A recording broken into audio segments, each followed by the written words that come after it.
গ্রীষ্ম বর্ষা পিনিতি ভরসা। হ্যাঁ, পিনিত শপিং সিটি।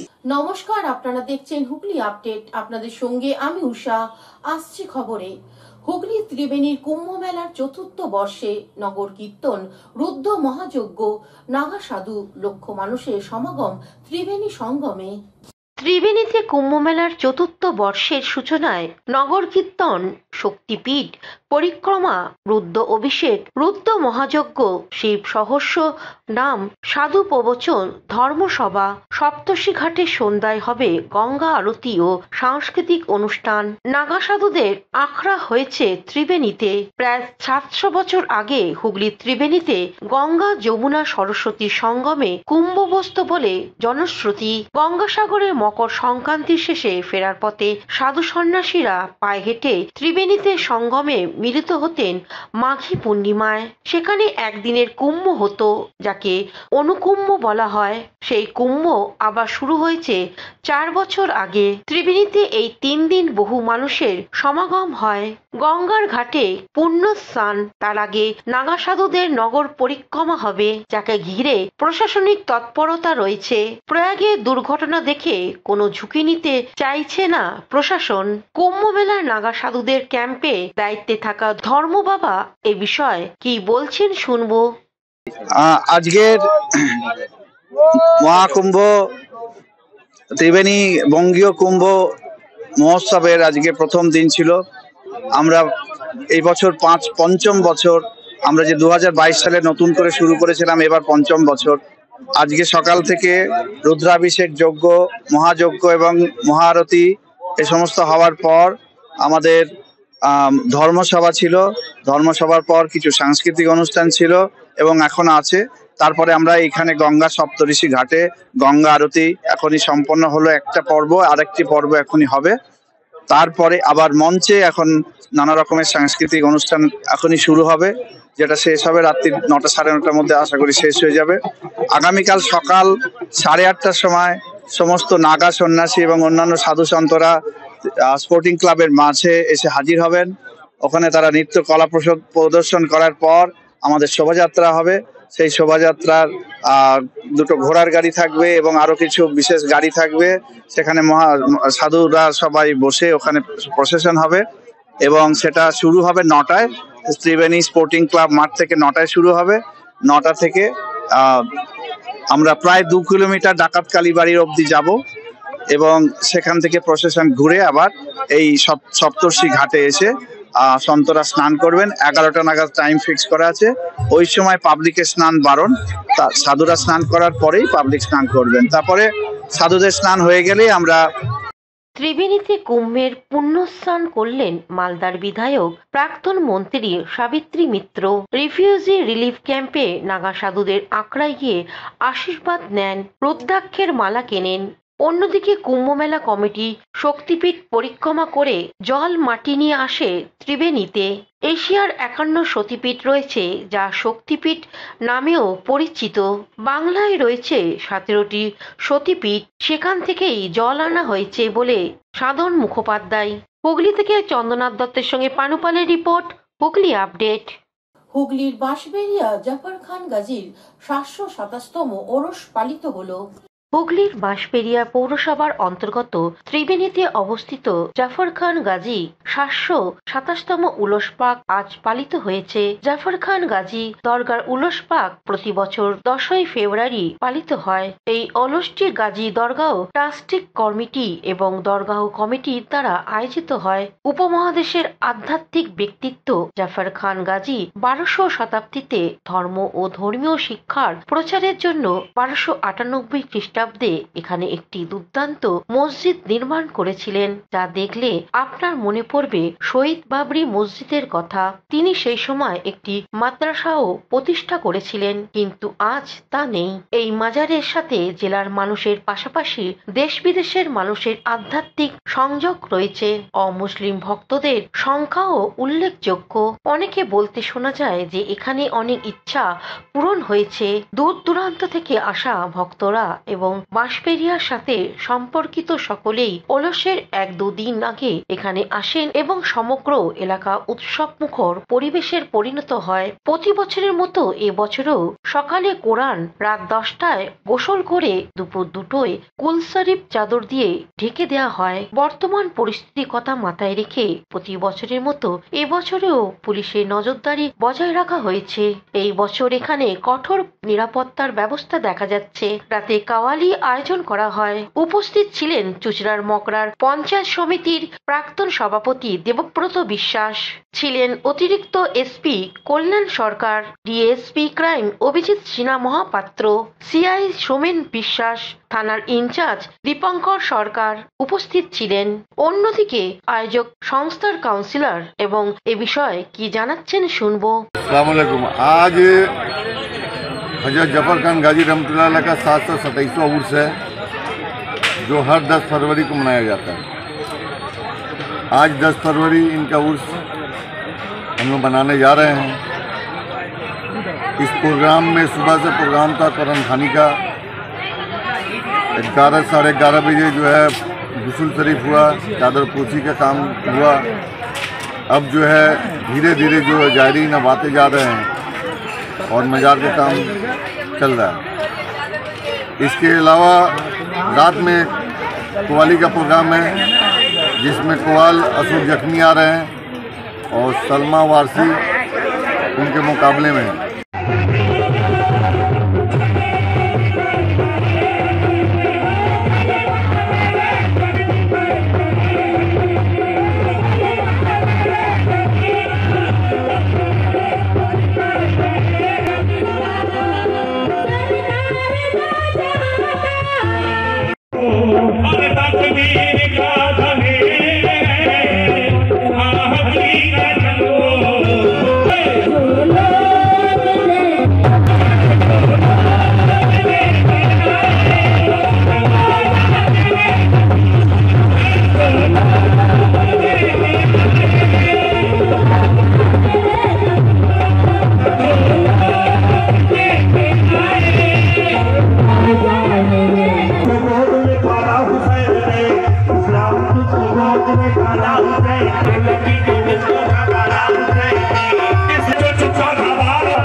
হুগলি থেকে চন্দনা দত্তের রিপোর্ট, হুগলি আপডেট। আজ মাঘী পূর্ণিমা, ভারত সেবাশ্রমে প্রতিষ্ঠাতা 130তম আবির্ভাব তিথি উপলক্ষে চুচড়া কনক কন্যার সঙ্গে বিভিন্ন অনুষ্ঠান। আজ মাঘী পূর্ণিমা, ভারত সেবাশ্রম সংঘের প্রতিষ্ঠাতা স্বামী প্রণমানন্দ মহারাজের আজ 130তম পূর্ণ আবির্ভাব তিথি। এই উপলক্ষে চুচড়া জোড়াঘাট প্রতাপপুরে স্বামী প্রণমানন্দ মহারাজের কন্যা সংঘের আজ বিশেষ পূজাপাঠ ও ভক্ত সেবা, ধর্মালোচনা, ভক্তিমূলক সঙ্গীত অনুষ্ঠিত হয়। এই কর্মসূচি প্রসঙ্গে সংঘের অধ্যক্ষা কি জানাচ্ছেন শুনবো। পূর্ণময়ী মাঘী পূর্ণিমা আমাদের ভারত সেবাশ্রম সংঘের প্রতিষ্ঠাতা যুগাচার্য শ্রীমৎ স্বামী প্রণবানন্দজি মহারাজের শুভ আবির্ভাব।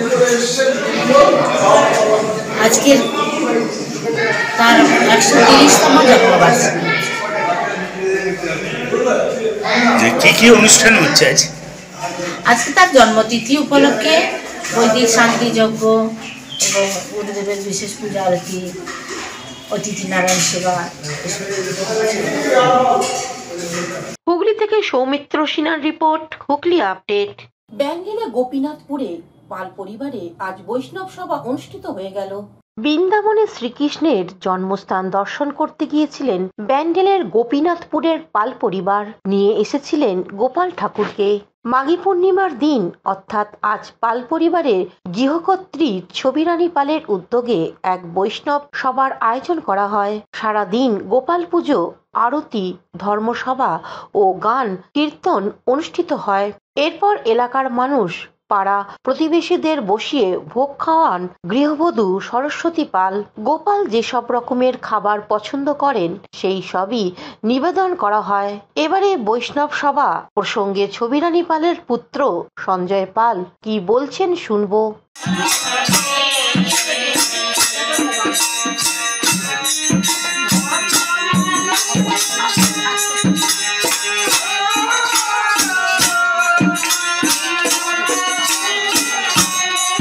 আজকে আমাদের বাড়িতে আমরা বৃন্দাবন থেকে গিয়েছিলাম মহাপ্রভুর দর্শন করতে, কৃষ্ণের জন্মস্থান। সেখান থেকে আসার পরে আজকে আমরা বাড়িতে একটা বৈষ্ণব সভার আয়োজন করেছি, যে আমাদের এলাকায় যারা বৈষ্ণব আছেন এবং প্রবীণ মানুষ আছে এবং কিছু ছোট ছোট কচিকাঁচা বাচ্চা, তাদের নিয়ে আজকে একটা সংকীর্তন চলছে এবং ভোগারতিও চলছে। ভোগারতির পরে আমরা বহু মানুষকে আমরা প্রসাদ গ্রহণ করাবো এবং আজকে এই বৈষ্ণব সভার মধ্য দিয়ে এলাকার সকল স্তরের মানুষের মঙ্গল কামনা করি এবং আমার পরিবারেরও মঙ্গল কামনা করি। হুগলি থেকে স্বর্ণালী দত্ত প্যাটেলের সঙ্গে উষা দত্তের রিপোর্ট, হুগলি আপডেট। এখন নিয়ে নেব বিজ্ঞাপন বিরতি। বিরতির পর ফিরে আসছি খবরে। শীত, গ্রীষ্ম, বর্ষা, পিনিতি ভরসা। হ্যাঁ, পিনিত শপিং সিটি। যে কোনো মরশুমের রেডিমেড জামা কাপড় পাওয়া যায় একই ছাদের তলায়। ছোট থেকে বড়, পুরুষ, মহিলা ও শিশুদের একমাত্র নির্ভরযোগ্য প্রতিষ্ঠান। শীতকালীন যে কোনো শাড়ি, জিন্স, টপ, কুর্তি, চুড়িদার, পাঞ্জাবি মানেই পিনিত শপিং সিটি। আখন বাজার, চুঁচুড়া, Hooghly. Enjoy a weekend at Vedam, the paradise of peace. A home away from home.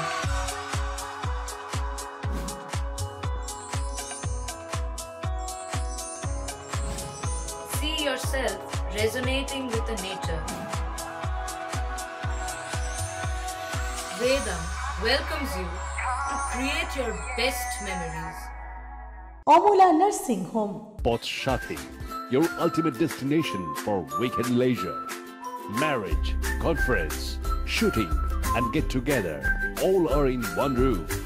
Yes, think about Pothshathi, Hugli.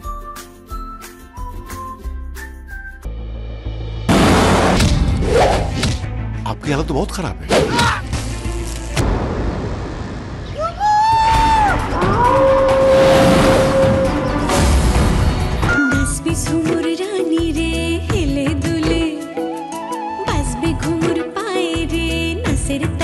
তুই পিএইচডি করবি?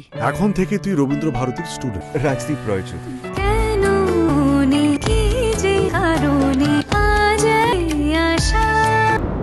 তুই শুধু আমার সাথে একবার বন্ধুত্ব করিয়ে দে। ঝুমুর, আমি পার্ট টাইম জবটা পেয়ে গেছি।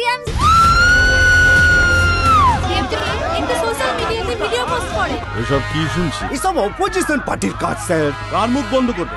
প্রেস, পাবলিক নাকি অপোজিশন পার্টি? তোমাকে দেখে খুব আপসেট মনে হচ্ছে। দেবযানী মিত্র কোন রুমে থাকতেন? ঝুমুর মুর্মু স্যার। এটা ladies hostel, boys are not allowed. বাচ্চা একটা ভয়ঙ্কর কোনো ঘটনা ঘটবে। ইন্সপেক্টর, তোরা তো একটা লোভী বাচ্চাটা কুত্তার বাচ্চা। তুই এখানে লেখাপড়া করতে এসেছিস। Tell me what is going to happen to your studies now. আপনি অপরাধীদের প্রশ্রয় দিতে সাহায্য করছেন না। নেতা মন্ত্রীদের ভয়ে আমরা চুপ থাকবো?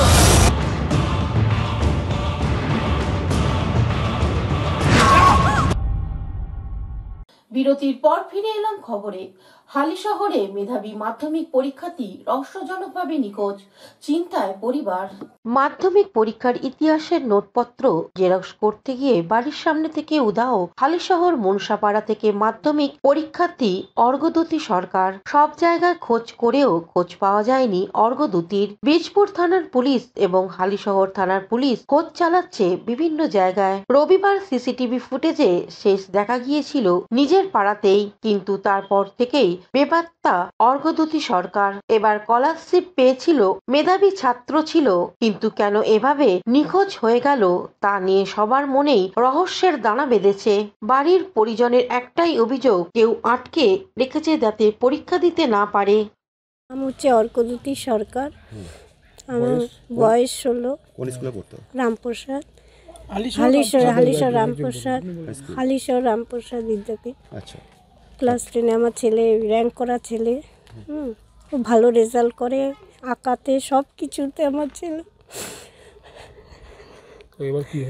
তারপরে এই রবিবার দিনকে আমাকে বললো যে আমাকে 10 টাকা দাও, জেরক্স করব।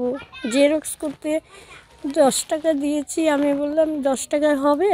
তুই 10 টাকায় হবে? তুই কিছু খাবি না? এবার 2টা পেস করবো আর আমি কিছু খেয়ে নেব। ঠিক আছে। তা বললাম কোথায় যাবি জেরক্স করতে? বলে মনসাপাড়া। সাইকেল নিয়ে বেরোলো। তারপরে জেরক্স করে বাড়ির দিকে আর আসলো না। হ্যাঁ, এই বছর মাধ্যমিক মল্লিকবাগ স্কুলে, বাগমার মল্লিকবাগ স্কুলে সিট পড়েছে। অ্যাডমিট সব এনেছে। এই রাস্তাটা ধরে চলে গেছে। রাস্তাটা ধরে পারলো না। সেটাই তো, ওকে প্রিপারেশনও ভালো, সব দিকে ভালো, কি মাথায় ওর হলো আমি বুঝতেই পারছি না। কোথায় যেতে পারে জানি না। থানায় সব খবর আছে, পুলিশ সব বাড়িতে এসেছে, ছেলে সব হয়েছে। পুলিশ তো খুঁজছে ছেলেটাকে।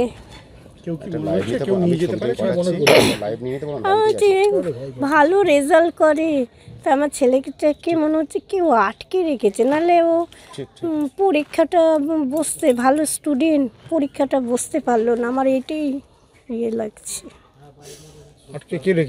কি করে বলবো বুঝলে না, সেটা না, নাহলে ও কি করে কোথায় গেছে কি বুঝতেই পারছি না।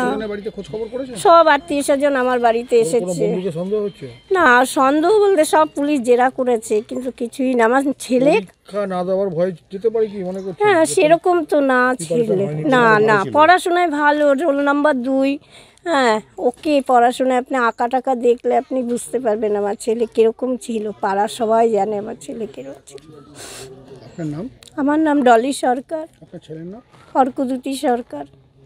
পুলিশ কি বলছে? পুলিশ বাড়িতে এসেছিল তো? হ্যাঁ, বলছে ওই যে ওর বই টই সব দেখে গেল। এবার এরা জামাই এরা গেছে, এদের কাছে যেতে পারে কোথায় কি মনে করছে? এবার কি মনে করবো, সাইকেল গ্যারেজে রেখে কোথায় গেছে কি, কোথাও তো খুঁজে পাচ্ছি না। আমি দুনিয়া খুঁজে যাচ্ছি, এদিক ওদিক পাচ্ছি। একটা ছেলে একটা মেয়ে। জেরক্স করতে গেছিল, মেয়ে বড়। কিভাবে নিখোঁজ হয়ে যায় ছেলে? জেরক্স করতে গিয়ে তারপরে আর সে বাড়ির দিকে ফেরেনি, সাইকেল নিয়েই গেছে। আজকে রবিবার গেছে, সোমবার মঙ্গলবার 3 দিন হলো। রবিবার কখন বেরিয়েছে? রবিবার সন্ধ্যে 7টার সময়। তারপরে আর বাড়ি ফেরেনি। এখন মানে কোথায় আছে, কিভাবে আছে, সেটাই তো এখন চিন্তার বিষয়। কেউ কি পরীক্ষা সন্দেহ করছেন আপনার ছেলেকে কেউ আটকে রাখতে পারে, বা কোনো স্টুডেন্টের সঙ্গে কি কোনো হয়েছিল, ঘটনা ঘটেছিল? না, সেরকম কোনো ঘটনা ঘটেনি। এত ভালো স্টুডেন্ট, এবার হয়তো ওর পরীক্ষাটা যাতে ও না দিতে পারে, সেই জন্য সেটাও একটা মনের মধ্যে একটা সেটাই প্রশ্ন জাগছে। কাদের নিয়ে প্রশ্নটা যাচ্ছে? হ্যাঁ, কোনো মানে দুষ্কৃতিকারী বা কোনো বন্ধু বান্ধবের মধ্যেও, কিন্তু সেটা তো মানে পরিষ্কার হওয়া যাচ্ছে না। আপনার নাম কি দাদা ভাই? আমার নাম অমল সরকার। কি করেন আপনি? আমি হকারি করি আর কি। Bureau report, Hooghly update. কলকাতার পর এবার হুগলির উত্তরপাড়ায় হেলে পড়ল আবাসন, উদ্বিগ্ন এলাকাবাসী। কলকাতার পর এবার হুগলির উত্তরপাড়ায় হেলে পড়ল একটি আবাসন। তার সঙ্গে উত্তরপাড়া কতরং এলাকায় পুকুর ভরাট করে তৈরি হচ্ছে, তাই সুশাসন তৃণমূলের ঝান্ডা হাতে নিয়ে পথে নামলেন উত্তরপাড়া কতরং পৌরসভার পৌরপ্রধান খোকন মণ্ডল। এ বিষয়ে তিনি কি জানাচ্ছেন শুনবো। আমি খোকন মণ্ডল, ভাইস চেয়ারম্যান, উত্তরপাড়া কতরং মিউনিসিপ্যালিটি। এই অঞ্চলেই ওই 7 নম্বর ওয়ার্ডে হিনমটর, সেখানে 52 কাঠা পুকুর ভরাট করে পুরো পুকুর ভরাট হয়ে গেছে। সেখানে বেআইনি একটা প্রমোটিং যে প্রচেষ্টা ছিল, সেটা আমরা অর্থাৎ তৃণমূল কংগ্রেস ছাত্র যুব এবং SC ST OBC cell Uttarpara শহর তৃণমূল কংগ্রেসের আমি সভাপতি খোকন মণ্ডল নিজেই। আমরা সমস্ত কর্মীরা গিয়ে সেখানে আমরা 52 কাটার যে বেআইনি যে নির্মাণ। অন্যদিকে উত্তরপাড়ার বিজেপির মণ্ডল সভাপতি সঞ্জয় বণিক দাবি করেন, 7 নম্বর ওয়ার্ডে আপনি দেখুন যত কনস্ট্রাকশন হয়েছে ইনলিগালি সব দেখুন।